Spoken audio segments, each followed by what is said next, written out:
Ezra is a classic book on great leadership, and for those who are God's appointed spiritual leaders in not only the church today, but he was in ancient Israel. Ezra and Nehemiah were, again, master leaders and were committed to the Word of God. Ezra, especially as a priest. Three things stand out in Ezra 7:10. He was committing to learning the Word of God, living the Word of God, and then, as one man said, and letting it out of him.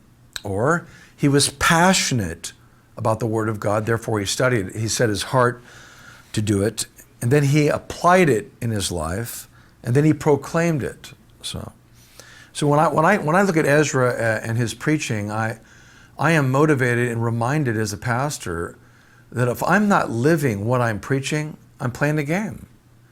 I need to take heed to my life and to my doctrine. 1 Timothy 4:14 or 13 to 16.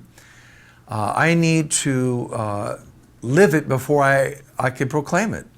It's easy to proclaim it once you have a certain level of knowledge, but the challenge is in living it.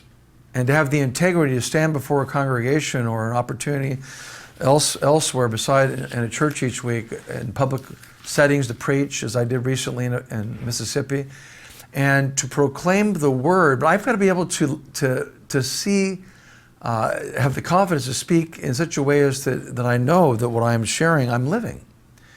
Otherwise, I train myself in hypocrisy.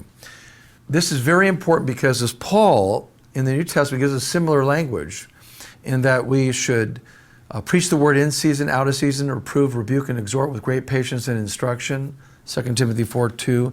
And all scripture is inspired by God and profitable for teaching, reproof, correction, and training in righteousness. The word being central, we must live it before we could truly proclaim it. And I think of one other passage.